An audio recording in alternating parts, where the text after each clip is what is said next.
कि हम आगे बढ़ें, पहले देखते हैं वो रिपोर्ट जो हमें बताएगी कि आज का मुद्दा है क्या। तो सबसे पहले देखिए ये रिपोर्ट और फिर डिबेट की तरफ।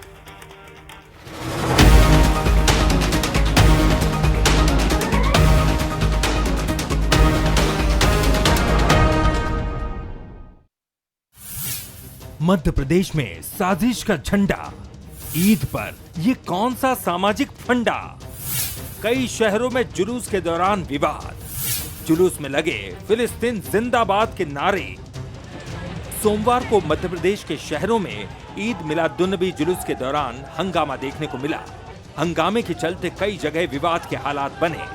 कई शहरों में जुलूस के दौरान फिलिस्तीन के झंडे लहराए गए। मंदसौर और श्योपुर में सबसे ज्यादा बवाल देखने को मिला, तो राजगढ़ में ईद मिलादुन्नबी जुलूस में फिलिस्तीन जिंदाबाद के नारे भी लगाए गए। बालाघाट और मंडला में भी कुछ ऐसा ही नजारा देखने को मिला, जहां जुलूस के दौरान फिलिस्तीनी झंडा लहराया गया। अब सबसे बड़ा सवाल यही है कि आखिर पिछले कुछ दिनों में इस तरह का ट्रेंड क्यों बढ़ रहा है। भारत जैसे देश में फिलिस्तीन के झंडे लहराने के आखिर क्या मायने हैं।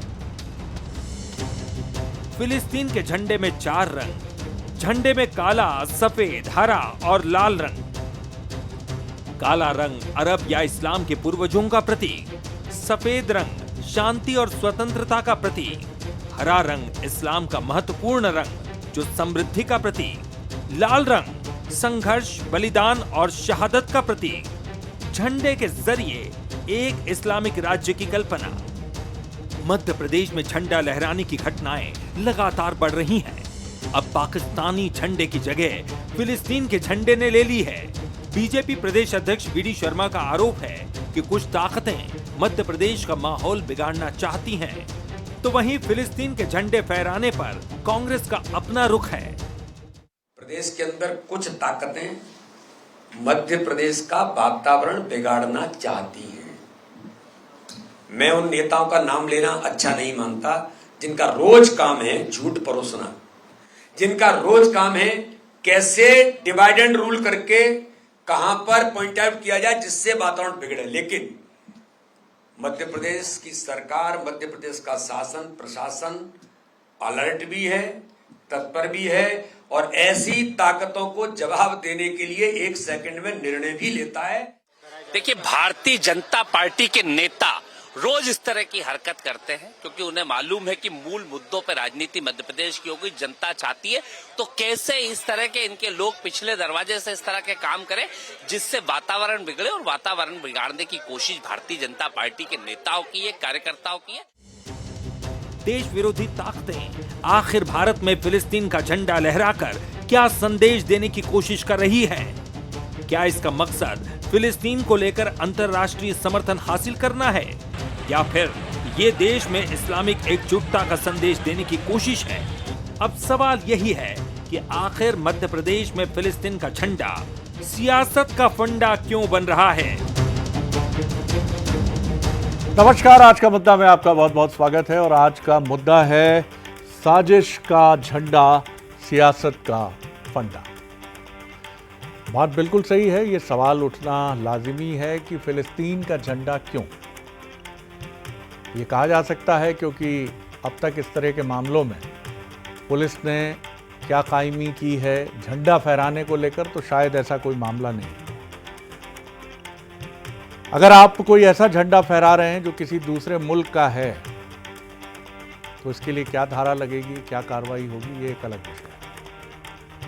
लेकिन झंडा फहराना, और वो भी अपने देश का झंडा नहीं, क्या अपने देश का झंडा फहराया जाना चाहिए। चलिए, ये भी एक डेमोक्रेसी है। कोई ज़रूरी नहीं है कि आपके लिए त्यौहार के वक्त में, दीपावली के समय, ईद के समय ये ज़रूरी है कि आप तिरंगा झंडा लेकर चलें। इसको भी हटा दिया। अब झंडा हाथ में है तो झंडे का फंडा है क्या।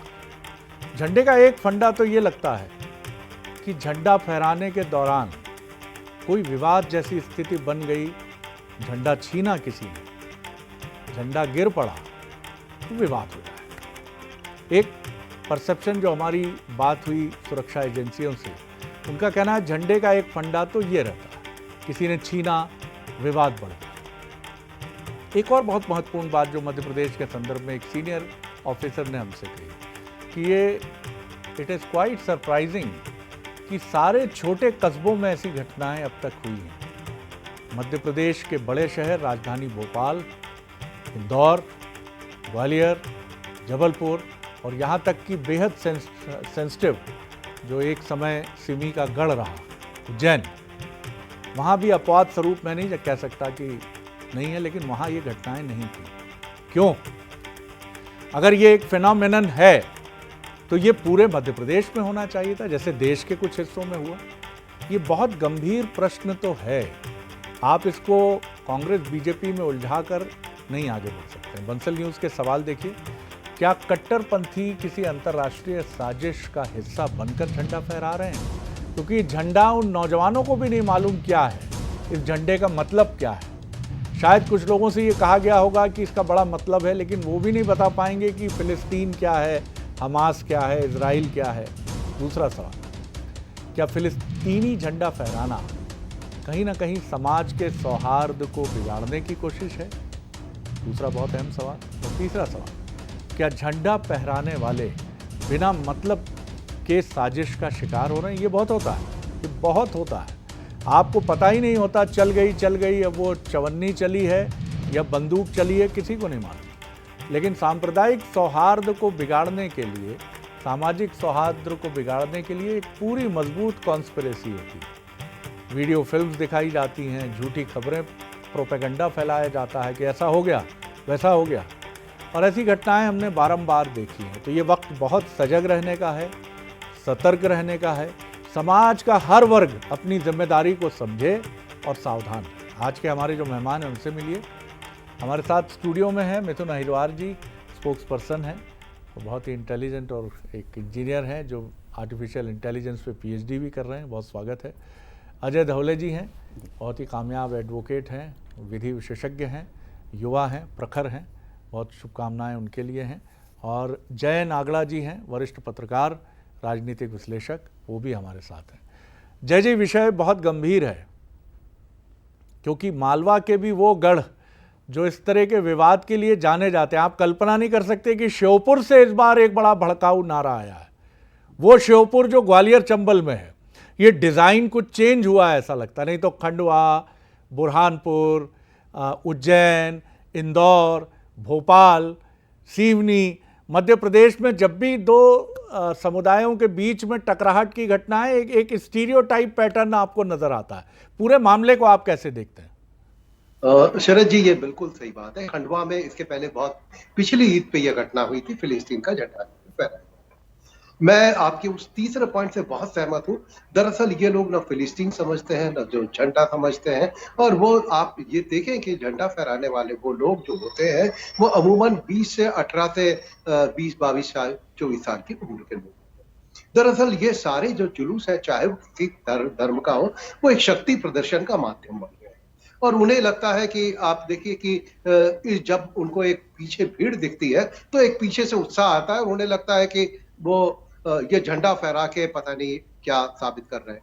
और इसके पहले आप देखें, थोड़े और पहले सद्दाम हुसैन हीरो हुआ करते थे, जबकि सद्दाम हुसैन का भारत की यदि सीधे सीधे देखें मुसलमानों से या उनसे कोई सीधे सरोकार नहीं, लेकिन एक अपने आप उन्होंने एक हीरो मान लिया और उसके माध्यम से वो सद्दाम हुसैन की तस्वीरें हमको कभी देखने को मिली। देखिए, सबसे बड़ी बात यह है कि मैंने खंडवा में, चूंकि ये सिमी से लेकर के एक यहाँ पे ध्रुवीकरण का बड़ा घटनाएं होती रही है और इसकी बड़ी तकलीफ इस शहर ने भोगी है। दरअसल क्या होता है कि 18-20 साल के ये नौजवान, इन्हें कुछ नहीं पता कि ये क्या कर रहे हैं, और जब ये उलझते हैं तो पुलिस से ज्यादा ये परेशान होते हैं न्यायालय में, और वकीलों के साथ सबसे ज्यादा इनकी परेशानी होती है। रिसेंटली मैंने इनका एक कार्यक्रम अटेंड किया कि एक कमेटी इनके लीगल उसको लेकर के काम कर रही है, और वहां पे ये चीज सामने आई कि एक बार एक छोटी सी घटना, एक पत्थर फेंकना या झंडा फेंकने में इनके 1.5 से 2 लाख 3 लाख रुपए तक खर्च हुए हैं कोर्ट में। तब जाकर के इन्हें समझ बैठती है कि ये छोटी सी घटना इनके लिए कितनी भारी पड़ती है। तब जाके वो लोग अलग होते हैं, लेकिन तब तक नए लोग खड़े हो जाते हैं। तो कभी भी मैंने देखा कि शहर के बड़े जो प्रभुत्व लोग हैं या इन समाज का नेतृत्व है, वो कभी नहीं पसंद करता इन विवादों को। लेकिन ये जब घटनाएं होती हैं तो उस समय रोक भी नहीं पाते, तो ये इनकी बेबसी भी है। जी बिल्कुल, आपने काफ़ी इम्पोर्टेंट बात कही है और मुझे फिर आरिफ बेग साहब याद आते हैं कि मुसलमानों को, अक़लियतों को हिंदुस्तान में 3 त की ज़रूरत है, तकली वाला त। पहला तंज़ीम, दूसरा तालीम। तंज़ीम का मतलब होता है ऑर्गेनाइजेशन, अच्छे संगठन से जुड़िए, तंज़ीम, तालीम, और तीसरा सबसे इम्पॉर्टेंट था, वो कहते थे तराजू। जो बिजनेस करता है वो गुस्सा नहीं करता, इसीलिए बोहरा मुसलमान कभी भी न फ़िलिस्तीन का झंडा लहराता है न किसी का। हर शहर का मुसलमान वो भी है, लेकिन सबसे शांति प्रिय मुसलमान है, क्योंकि उसको अपनी दुकान में हिंदू को भी बुलाना है, मुसलमान को भी बुलाना है। गुजरात के मुसलमान को भी आप देखेंगे उसका मिजाज मुख्तलिफ होगा। तो ये अक़लियतों को भी समझना है कि शायद 100 रुपया दे के किसी ने झंडा आपसे 18 साल के एक नौजवान से घुमवा दिया, लेकिन वो झंडा जब कानूनी कार्रवाई में तब्दील होगा तो आप 2 लाख रुपए खर्च करेंगे, जो जय जी ने बहुत इंपॉर्टेंट बात की है, और घर बिक जाते हैं। ये महत्वपूर्ण बात है। आप किस तरह देखते हैं मिथुन जी? कांग्रेस का नज़रिया भी ऐसे मसले पर बहुत साफ़ होना चाहिए, होता ही है, लेकिन इस मसले पर यह बात भी बहुत साफ़ होनी चाहिए कि समाज की शक्ति सबसे महत्वपूर्ण है। किसी भी देश का झंडा, हम तो कहते हैं अमेरिका का भी झंडा आप दिवाली या ईद पे फहराएंगे तो लोग तो पूछेंगे वजह क्या है भैया, क्या बहुत बड़ी इमदाद मिल गई है, क्या उसने भोपाल में या मंदसौर में या श्योपुर में कोई बहुत बड़ा कॉलेज खोल दिया, काहे को झंडा लहरा रहे हो? जी देखिए, बेहद आपने महत्वपूर्ण प्रश्न किए और जय नागड़ा जी ने भी उसमें कई महत्वपूर्ण प्रश्न उठाए। देखिए, इसमें देखने वाली बात यह है कि जिस जगह की बात हो रही है वहाँ बहुत ज़्यादा डिस्टर्बेंस है, वो वॉर में है, और 2 देशों के बीच की जो वॉर है, जिसके बारे में भारतीय जनता पार्टी के लोग कभी कभी ये क्लेम करते हैं कि मोदी जी उसको बंद करवाने जा रहे हैं या बंद करवा चुके हैं, वहाँ से लगातार ऐसी घटनाएं आ रही हैं, पूरा विश्व मिलकर के उन घटनाओं को रोकने की कोशिश कर रहा है। ऐसे में मैं अपने देश के साथ हूँ। मेरा देश जिसकी मिनिस्ट्री ऑफ एक्सटर्नल अफेयर्स कहती है, एम बदरुद्दीन अजमल साहब 2 फरवरी 2024 का लोकसभा में अतारांकित प्रश्न क्रमांक 48, इसका उत्तर देते हैं विदेश मंत्री वी मुरलीधरन, हम संप्रभु, स्वतंत्र और व्यवहार्थ फिलिस्तीन राज्य की स्थापना के लिए प्रयास कर रहे हैं। तो अगर मेरे देश की सरकार फिलिस्तीन के साथ खड़ी है, इजराइल के साथ खड़ी है, 2 राज्य के बीच में बात कर करके अपने स्टैंड को वो क्लियर कर रहे हैं कि हमास जो वहाँ अटैक्स में इन्वॉल्व है उस सब के हम खिलाफ हैं, और ये लोग भी हमास के खिलाफ होंगे, मुझे यकीन है। तो अगर ये फिलिस्तीन का झंडा लहरा रहे हैं तो मुझे लगता है झंडा लहराने में तो कोई अपराध भी नहीं बनता। हाँ, ये बात ज़रूर है कि हमारे देश का नेशनल फ्लैग कोड है, उसको भारतीय जनता पार्टी के लोग कभी कभी जो तिरंगा यात्रा निकालते हैं तो उसको सर पर पहन लेते हैं, जबकि तिरंगे को अपने शरीर के किसी भी अंग पर नहीं पहना जा सकता। उसमें तो केस बनता है, इसमें क्या केस बनता है, ये इसका पहला पहलू। दूसरा पहलू ये कि जहाँ जहाँ अगर कोई झड़प की घटनाओं की बात आ रही है, किसी ने कोई हिंसक वारदात कर दी है, किसी ने कोई अफवाह फैला दी है, किसी ने कोई भड़काऊ भाषण दिया है, तो उनके ऊपर तो कार्रवाई होना चाहिए। लेकिन मुझे नहीं लगता। मिथुन जी, यहाँ एक सवाल ये है कि आप अपना एक त्यौहार मना रहे हैं, है ना? अगर आप फिलिस्तीन का समर्थन कर रहे हैं तो बिल्कुल ठीक है, एक डेमोक्रेटिक कंट्री है, ज़िला प्रशासन से अनुमति लीजिए, विधिवत आप झंडा लीजिए फिलिस्तीन का भी, जो आपने पत्र हमारे साथ पढ़ा और जो लोकसभा में दिया गया केंद्र सरकार की तरफ से एक ऑथेंटिक वर्जन है, उस ऑथेंटिक वर्जन को ले जाकर एडीएम या कलेक्टर को दें। ये देखिए साहब, ये स्थिति है। आपका एक त्यौहार का दिन है, और त्यौहार का दिन वो है जबकि हिंदुओं का एक दूसरा त्यौहार भी बहुत करीब खड़ा हुआ है, कई त्यौहार आने वाले हैं। तो इन स्थिति में ईद के दिन, आप खुशी के दिन उनका झंडा फहरा रहे हैं, मतलब इसका पर्पस नहीं समझ आता। देखिए, इसके 2 पहलू हैं। पहला तो ये कि आप एडीएम के पास जाएं और अपने ज्ञापन को सौंपें और उस पर कार्रवाई करने के लिए बोलें। तो इसका एक छोटा सा उदाहरण है, आज जीतू पटवारी जी समेत हमारे तमाम नेता 4 घंटे थाने में बैठे रहे, राहुल गांधी जी को जान से मारने की धमकी दी गई, जबान काटने की कोशिश की गई, एफआईआर तक दर्ज नहीं हुई। तो ये तो मध्य प्रदेश का शासन प्रशासन है। दूसरा इसका पहलू ये है कि किसी त्यौहार पर हम अपने धर्म का झंडा क्यों लगाएं? सर, धर्म के आधार पर ही त्यौहार मनाए जाते हैं। हमारे यहाँ तो विवाह में भी जब हम गांव में जाते हैं तो हमने देखा है कि एक छोटी सी डोरी से तिकोने भगवा झंडे लगे रहते हैं, तो वहाँ भी उसका जिक्र आता है। और दोनों देशों में जो लड़ाई हो रही है, थोड़ा बहुत धर्म का उसमें भी इन्वॉल्वमेंट है, तो अपने धर्म के लोगों के साथ सॉलिडारिटी सामने रखना, और जिस देश के लिए हमारी सरकार कहती है, मतलब एक ग्रैंड कॉलर नाम की उपाधि होती है वहाँ फिलिस्तीन में, जो कि किसी भी विदेशी व्यक्ति को सबसे बड़ा नागरिक मतलब आप सम्मान दे सकते हैं, तो फिलिस्तीन ने वो सम्मान नरेंद्र मोदी जी को दिया। नरेंद्र मोदी जी ने वहाँ जाकर के उसको ग्रहण किया, और अमित शाह जी ने बताया कि कैसे देशी विदेशों में देश का डंका बज रहा है। तो अगर ये होता है तो मेरा देश की सरकार जिस देश के साथ खड़ी है, मेरे देश के नागरिक उस देश का झंडा क्यों नहीं लहरा सकते? धौले साहब। शरद जी, पूरे विषय को समग्रता से समझने की आवश्यकता है। देखिए, एक बीच में ट्रेंड चला था और सारे लोग इंस्टाग्राम पे एक प्रोफाइल पिक्चर जिसको हम कहेंगे वो स्टोरी रख रहे थे, वो था ऑल ऑइज ऑन रफा। कांग्रेस के नेतृत्व ने भी, और खास करके मिथुन जी उस बात की बानगी भी करेंगे, उस स्पष्टता भी करेंगे कि प्रियंका वाड्रा गांधी, इन्होंने भी वो स्टोरी रखी थी।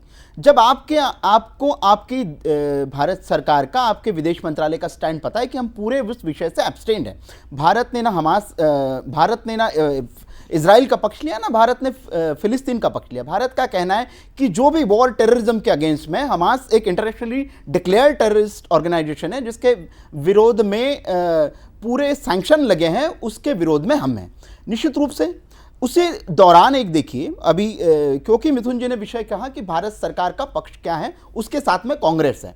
राहुल गांधी जी का ट्वीट आता है शरद जी 19 अक्टूबर 2023 को, और उन्होंने कहा है कि these are the crimes against humanity, मतलब इजराइल ने गाजा पर जो हमला किया, हमास पर जो अटैक किया, उसको उन्होंने क्राइम अगेंस्ट ह्यूमैनिटी कहा।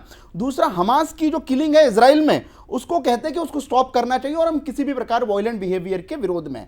तब जब कांग्रेस का नेतृत्व अपनी मोडस ऑपरेंडी बड़े स्पष्टता के साथ में देश के समक्ष रह चुका है, और शरद जी आपको शायद जानकारी में भी होगा, हम सबको जानकारी में है कि CWC ने एक प्रस्ताव पारित किया था हमास कि जो इजराइल ने जो अटैक किया था, लेकिन जिस प्रकार से हौला मचा, CWC ने कहा कि ऐसा कोई प्रस्ताव पारित नहीं किया गया था। ये 2023 के विधानसभा चुनाव के आसपास की बात है। तो मुझे लगता है जब कांग्रेस का नेतृत्व, और ये पहली बार नहीं है, आप जब इस देश में धर्म विशेष के प्रति स्नेह दिखाएंगे, धर्मों में विद्वेष फैलाने की बात करेंगे, आप अराजकता के माध्यम से लोकतंत्र को हिलाने की बात करेंगे, तो इस प्रकार के तत्व अपने हाथ में इस प्रकार के झंडे लेकर सड़कों पे उतरेंगे। और दूसरे सबसे बड़ी बात, आज भारत सरकार और आदरणीय प्रधानमंत्री नरेंद्र मोदी जी ये स्पष्टवादिता के साथ में कह रहे हैं कि हम इंटरनेशनल पैरामीटर्स पे, हमारा उद्देश्य ये है कि हम विश्व बंधु बनने जा रहे हैं। हमें कोई विश्व गुरु की उपाधि नहीं चाहिए, लेकिन हम विश्व बंधु बनेंगे, उसके लिए देश का सहयोग बहुत आवश्यक है। हम सभी सभ्य समाज में रहते हैं, सभ्य समाज में विपक्ष की क्या भूमिका है वो बहुत महत्वपूर्ण होती है। शरद जी। जय जी, ये बिल्कुल सही बात है कि हम किसी एक के पक्ष में खड़े होना चाहें तो बड़ी मुश्किलें हैं। आखिर ये युद्ध कहाँ से शुरू होता है? ये गहरी नफरत से शुरू होता है जो दोनों की एक दूसरे के प्रति है, इजराइल की और फिलिस्तीन की। और इस ताज़ा युद्ध की शुरुआत कहाँ से होती है कि कुछ इजरायली किडनैप किए जाते हैं। कुछ महिलाओं के ऐसे दृश्य हैं, वो ऐसा करके इन्वेडर्स की तरह ले जा रहे हैं कि जैसे छाती पर पैर रखे हैं एक महिला के जो मर चुकी है। और इसी तरह के दृश्य इजराइल के हमास के साथ सामने आते हैं कि घर में घुस के मारेंगे, बच्चे भी मरें, हॉस्पिटल पर भी बम गिरेगा। अब हम किसका झंडा लेके खड़े हों, कहाँ जाएं? टोबा टेक सिंह, आपको याद होगा एक नाटक था कि जिसमें अंत में वो कहता है कि मुझे बता दो भारत की सीमा कौन सी है, पाकिस्तान की सीमा कौन सी है, क्योंकि वो दोनों तरफ की बात करता है। ऐसी कोई दुनिया है नहीं इस संसार में। अब हम हमास की बर्बरता को भूल जाएं या इजराइल की बर्बरता को भूल जाएं, किसका झंडा लें? जय जी, मुझे समझाइए जरा। शरद जी, मैं बिल्कुल, देखिए, मैं यदि आपका मूल विषय आपने जो कहा कि इसका इम्पैक्ट जिन लोगों पे आ रहा है और जो झंडे फहरा रहे हैं, मैं मिथुन जी की और बीजेपी के प्रवक्ता अजय जी की भी बात से दोनों से सहमत हूँ। देखिए, ये बात है कि देश का ट्रेंड, और सबसे बड़ी बात है मानवता से बड़ा कोई धर्म नहीं, कोई इससे बड़ी चीज नहीं, इससे ऊपर कुछ नहीं है। और हम तो, लेकिन बात यह है कि ये जो झंडा फहराने के पीछे जो इंटेंशन है, जो पर्पस है, और जो, तो वो यदि बात करें, ये दोनों वो बातें नहीं समझ रहे जो मिथुन जी कह रहे हैं, जो अजय जरदौले जी, इससे ना इनको बेसिक चीजें भी नहीं पता है। ये बिल्कुल फैक्ट है। और मैं सच बताऊं कि मैं खंडवा में जिनको सिमी के बड़े आतंकवादी या ATS ने जिनको बताया, असल में ये है, वो लोग हैं, देखिए मैं ये बात बिल्कुल कड़वी सच्चाई है कि जो ध्रुवीकरण जिस तरह से हो रहा है, व्हाट्सएप पे जिस तरह के मैसेज ने लोगों के मन को वो किया, तो कहीं ना कहीं एक दूसरा ग्रुप उसकी कहीं भड़ास या जो कहें कि उसके मन की कुंठाएं बाहर निकालने का ये शायद माध्यम है। इससे ज्यादा इसको मैं नहीं लेता। खंडवा में पिछले दिनों एक जो सिमी के नाम पे एक व्यक्ति को जो पकड़ा गया, उसके इससे ज्यादा कोई उसकी एक्टिविटी नहीं थी कि वो फेसबुक पे उटपटांग पोस्ट डालता था। घर वाले परेशान थे, सारे लोग परेशान थे और उनको अंजाम भी पता था कि इसके बाद वो क्या होगा, लेकिन उसे लगता कि वो हीरो बन रहा है।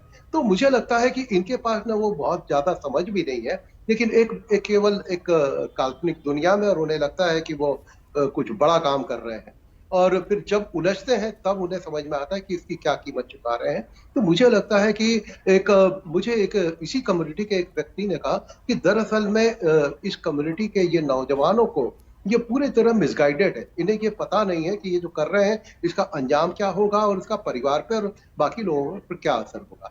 तो मुझे लगता है कि एक मोटिवेशन की और एक सही सलाह की, सही समझ की जरूरत है, जिससे ये पूरी कम्युनिटी भी बदनाम होती है। ऐसा नहीं है कि जहां ये झंडे फहराए गए वहां की पूरी कम्युनिटी इसको बिल्कुल वो जय कर रही जी, है। वक्त कम है और महत्वपूर्ण बात यह है कि धर्म का इंटरप्रिटेशन हमारी समझ में क्या है। इस्लाम जो ये बात कहता है कि अगर आपका पड़ोसी भूखा है तो आपका खाना हराम है, जो कहता है कि किसी भी व्यक्ति के साथ, ये नहीं कहता कि जाति धर्म में बांटता है, और सनातन परंपरा भी आप सब जानते हैं क्या कहती है। तो ये राजनीति के खाने क्यों बढ़ जाते हैं? क्या हमास न्याय की लड़ाई लड़ रहा है? क्या इजराइल न्याय का देवता है? कौन क्या लड़ाई लड़ रहा है? और क्या रिलीजन कहता है कि ये लड़ाई लड़ो, निर्दोषों को मारो? बहुत कम वक्त है, 1 मिनट जब और कम सेकंड में, 30 सेकंड में आप दोनों बात कही। मिथुन जी पहले सर, सबसे पहले तो अजय धावलिया जी ने जो मिसकोट किया राहुल गांधी जी का 19 अक्टूबर 2023 का ट्वीट, उन्होंने गाजा की किलिंग्स को भी कंडेम किया है और वायलेंस जो इसराइल में हुआ उसको भी कंडेम किया, क्राइम अगेंस्ट ह्यूमैनिटी, बिल्कुल। और हमास ने जो इनोसेंट को किल किया है, इसराइल के लोगों को भी, उसको भी उन्होंने बताया है। सिलेक्टिव नहीं, मैंने तीनों बातें कही, जनता देख सकती है उसको, पहली बात। दूसरी बात मैं ये कहना चाहता हूँ कि भारतीय जनता पार्टी को चाहिए थोड़ा सा टॉलरेंस अप्लाई। जिस तरीके की आप लोग नीतियां लगातार ला रहे हैं एक वर्ग विशेष को टारगेट करके, उसका कहीं ना कहीं एक गुस्सा निकलता है। आप उसको चैनलाइज करिए, उसको पॉजिटिव रूप में ले जाइए, उनसे चर्चा करिए, उनको बैठाइए और पूछिए कि उनकी समस्याएं क्या है और हमारी देश की डबल इंजन की सरकार उनके लिए कैसे इसमें मदद कर सकती है। जवाब दीजिए जी दौले साहब। शरद जी, मिथुन जी की बात को एक्सटेंड करना चाहता हूं। मिथुन जी कह रही है कि वर्ग विशेष के प्रति नीतियों की आवश्यकता है। देखिए, इस प्रदेश के एक पूर्व मुख्यमंत्री वो कहते हैं कि बाटला हाउस का एनकाउंटर पे मुझे आपत्ति है कि वो एनकाउंटर फेक है। एक पार्टी ऐसी है आज भारत में जो राजनीति कर रही, वो कहती है कि अफजल गुरु का हैंगिंग जो सुप्रीम कोर्ट ने भी जिसको वैलिडेट माना है, उसको भी वो कटघरे में खड़ा करते हैं। तो मुझे लगता है देश आज इस प्रकार से ध्रुवीकरण की राजनीति में बांटने का जिन्होंने काम किया है, वो इस प्रकार की घटनाओं पे मुझे लगता है नैतिक अधिकार नहीं है। लेकिन एक सभ्य समाज में हम सभी रह रहे हैं, हमारे समाज की आवश्यकता है कि आज नैतिकता से इस विषय को डील करने की आवश्यकता, और ये जो लोग आज झंडे उठा रहे हैं इन्हें वास्तविकता से परिचित कराने की आवश्यकता है कि ये देश सभी से मिलकर बना है। आज हम स्वतंत्र हैं, आज हम जी रहे हैं, आज हम इसमें सबका योगदान है। सरकार फिलिस्तीन के साथ है यानी सरकार भारत सरकार का स्टैंड बिल्कुल एब्सेंट, बिल्कुल है ना, का स्टैंड है। तो इन लोगों ने क्या गुनाह कर दिया? ये हमास की बात हो रही है। ये हमास नहीं सर, पैलेस्टीन के झंडे दिखाए गए, पैलेस्टीन के झंडे की बात नहीं, नारे लग रहे हैं। आप नारे देखिए, विषय क्या है, चर्चा क्या, पैलेस्टीन के झंडे की बात हो रही है ना। आप समर्थन में है ना पैलेस्टीन, हमास का हम विरोध करते हैं, हम दोनों विरोध करते हैं हमास का। आप पैलेस्टीन के समर्थन में, पैलेस्टीन, आप भारत में पैलेस्टीन के झंडे उठा के पैलेस्टीन के समर्थन में या विरोध में, इतना बता दीजिए। आपकी ये समर्थन और विरोध की बात ही नहीं, और ये लोग फिलिस्तीन के समर्थन में, विदेश नीति में बहुत स्पष्ट है और भारत सरकार का जो स्टैंड है बहुत साफ है कि हमारा स्टैंड क्या है।